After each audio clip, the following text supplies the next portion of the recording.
11 मार्च को एक वाक़या पेश आता है जहाँ पे बलूचिस्तान में एक ट्रेन को हाईजैक कर लिया जाता है। उसमें बताया जाता है कि तकरीबन 400 से ज़्यादा पैसेंजर थे, जहाँ पे तमाम पैसेंजर को यरगमाल बना लिया गया। उसकी ज़िम्मेदारी कबूल करती है एक रीजनल टेररिस्ट ऑर्गेनाइजेशन जिसका नाम है BLA, Balochistan liberation army. Balochistan liberation army या BLA इतनी स्ट्रॉन्ग कैसे हो गई कि उसमें इतनी सलाहियत आ गई कि वो एक पूरी ट्रेन को हाईजैक कर लें। इससे पहले भी वो ऐसी कार्रवाइयाँ कर चुके हैं, जैसा कि 2025 की बात कर लें। इससे पहले इक्का दुक्का वाक़यात होते रहते थे जहाँ पे वो दहशतगर्दाना कार्रवाइयों में मुलव्वस पाए जाते थे, लोगों को मार दिया, 2-4 लोगों को बम ब्लास्ट कर दिया। लेकिन 2025 स्टार्ट होता है जनवरी के फर्स्ट वीक, शायद 8 जनवरी को, वो बलूचिस्तान के ज़िला खुजदार में आते हैं। एक बाज़ार में जाके वहाँ पे तकरीबन 5 घंटे पूरा उनका कब्ज़ा रहता है। वो एक नादरा के ऑफिस को आग लगा देते हैं, एक पुलिस स्टेशन को आग लगा देते हैं, और 2 लेवीज़ की जो गाड़ियाँ हैं, पुलिस स्टेशन या लेवीज़ का जो पुलिस स्टेशन था, लेवीज़ की 2 गाड़ियाँ लेके अलल अलान फायरिंग करते हुए, नारे लगाते हुए वो ले जाते हैं। फिर जनवरी के ही आखिर में आखिरी जनवरी के दिन वो कोयटा कराची शाहराह है जो कलात के मुकाम पर, उसको बंद कर देते हैं। काफ़ी घंटे वो शाहराह बंद रखते हैं। उसके बाद वो बाज़ार में जाते हैं, वहाँ पे एक बैंक को आग लगा देते हैं। सिक्योरिटी फोर्सेस एक्शन करती हैं और उस एक्शन में भी 18 सिक्योरिटी फोर्सेस शहीद होते हैं, 18 इंडिविजुअल्स, और 12 दहशतगर्द मारे जाते हैं।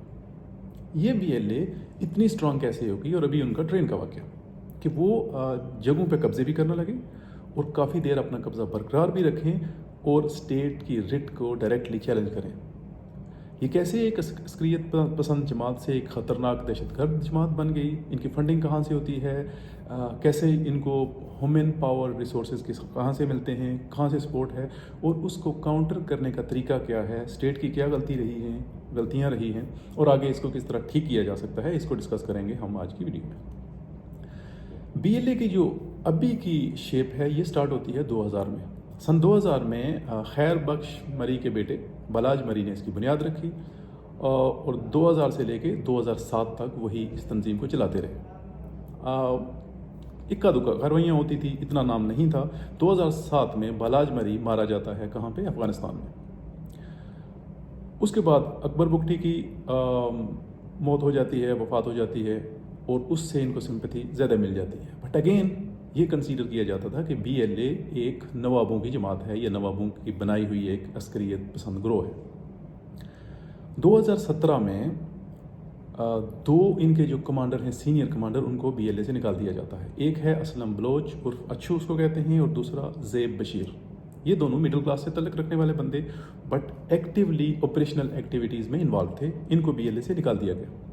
इन्होंने अपनी एक अलग जमात बनाई, लोगों को साथ लेके, जो उनके साथ पहले से ही काम कर रहे थे, लेकिन नाम उसका भी इन्होंने BLA ही रखा।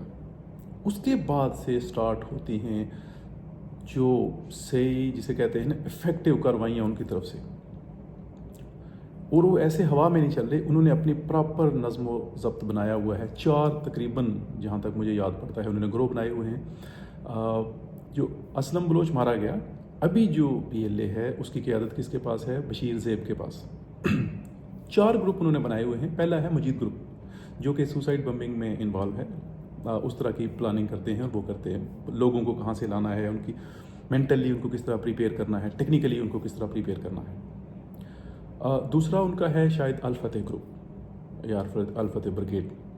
वो क्या करते हैं? वो सुसाइड बम्बिंग के लिए जगह तलाश करते हैं, कहाँ पे करना है, किस तरह प्रिपेयर करना है, लोगों को वहाँ तक पहुँचाना किस तरह है, वो सब करते हैं। तीसरा उनका है स्पेशल टेक्निकल ऑपरेशन विंग, इस तरह का कुछ, जो कि हाई प्रोफाइल इंडिविजुअल्स को अगवा और किडनैप करते हैं, मार देते हैं, या उस तरह। और चौथा उनका है आई थिंक ज़रियाब ग्रुप, जो कि इंटेलिजेंस गैदरिंग के लिए इस्तेमाल होता है। सो एक प्रॉपर ग्रुप के तौर पर सामने आए हैं, जिनकी रूट्स बहुत मतलब अक्रॉस द बलूचिस्तान फैली हुई हैं, जहाँ पे उनको लोग भी मिल जाते हैं, उनके पास फंडिंग भी आती है, और सारा कुछ। इनको काउंटर करने के लिए बलूचिस्तान में इंसर्जेंसी पहले से भी रही है, लेकिन काउंटर करने के लिए स्टेट का रवैया क्या रहा है? स्टेट एक ही काम करती रही है, ऑपरेशन एक पहलू है और ऑपरेशन से आज तक इसका हल नज़र नहीं आया।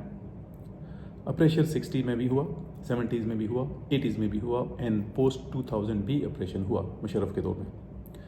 लेकिन हुआ क्या, वही तंजीम या वही हालात जो इक्का दुक्का वाक़यात होते थे वो पूरे बलूचिस्तान में तकरीबन फैल गए और उन्होंने इतनी ताकत हासिल कर ली कि वो जब चाहे जहाँ चाहे अपनी मर्ज़ी के पॉइंट पे जैसा एक्शन करना चाहें कर लेते हैं और स्टेट उनके सामने तकरीबन बेबस नज़र आती है।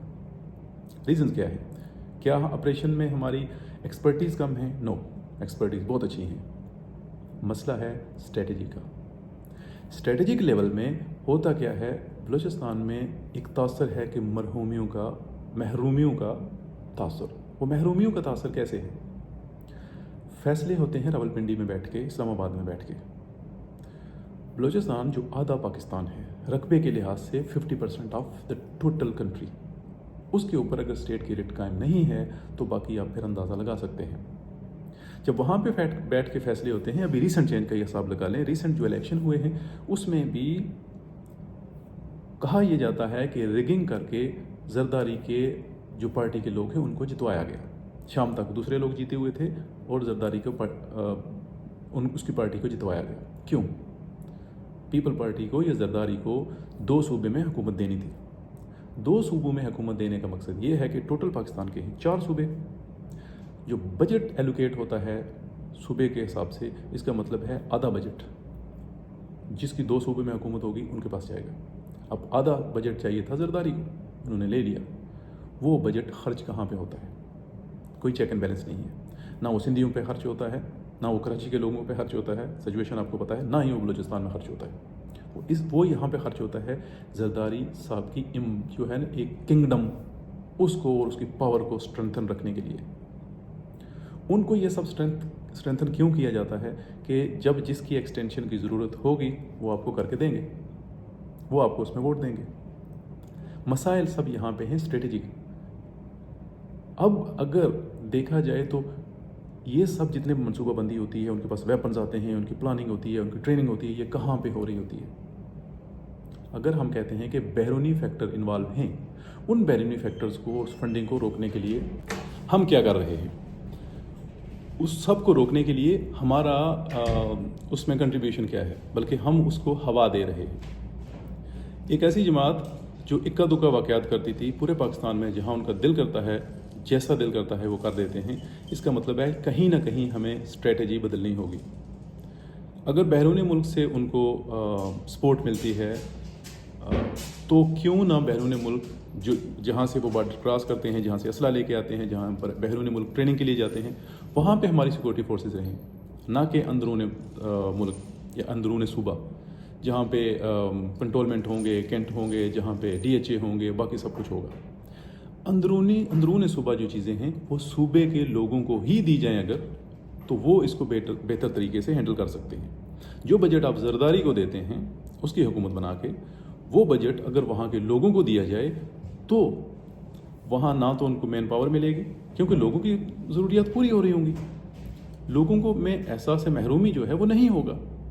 लेकिन जो लोग स्टेट को मानते हैं, जो लोग आके वहाँ से उठते हैं, औरतें उठती हैं, महारंग बलोच को उनको लेके आती है, इस्लामाबाद में आके बैठते हैं, इसका मतलब क्या है? वो आपके आइन को मान रहे हैं और उसके आइन के रहते हुए, उसके अंदर रहते हुए आपसे वो कुछ चीज़ों की मांग कर रहे हैं। आप उनकी मांगें पूरी नहीं करते, आप उनको सपोर्ट नहीं करते, फिर क्या होता है? लोग वहाँ से दिल बर्दाश्ता होकर दहशतगर्द जमातों के साथ तावन करना शुरू करते हैं और मसाइल फिर बढ़ते जाते हैं। अब एक और ऑपरेशन की अगर तैयारी है, जनरल ऑपरेशन होगा, मेजर ऑपरेशन होगा, कर्नल ऑपरेशन होगा और शायद कैप्टन ऑपरेशन हो, लेकिन ऑपरेशन से काम नहीं होने वाला। स्ट्रेटजी बदलनी पड़ेगी।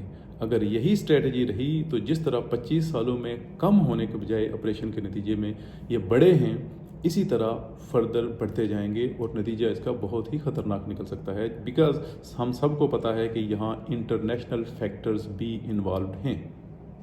अगर वो सब है तो फिर हमें देखना पड़ेगा कि इसको रूट काज को किस तरह ख़त्म किया जाए। खाली इम्पैक्ट को देखने के बजाय रूट काज को भी देखने की ज़रूरत है। अब देखते हैं कि क्या हुकूमत को भी इसका इदराक है। جو کہ تھنک ٹینک ہیں ان کو بھی اس کا ادراک ہے، یا پھر وہی چلتا رہے گا کہ زرداری کو بجٹ دو صوبوں کا، وہ کھائیں، وہ ہمیں سپورٹ کریں، ہمیں جب ایکسٹینشن چاہیے ہو اور جس طرح کی ہمیں اپنی مرضی کی گورنمنٹ بنانی ہو اس میں ہمیں وہ سپورٹ کریں، اس کو وہاں پہ بٹھائے رکھیں، تو پھر ایسا ہی چلتا رہے گا، بلکہ اس سے بڑھے گا۔ ریٹ آلریڈی اسٹیٹ کی بہت کم ہوئی ہے، تقریباً آدھے پاکستان میں، بلوچستان آدھا پاکستان ہے نا، اور اگر ایسے ہی چلتا رہا، اسٹریٹجی چینج نہ ہوئی تو پھر مسائل بہت گمبھیر ہونے جا رہے ہیں۔ دیکھنے کا شکریہ، تھینک یو۔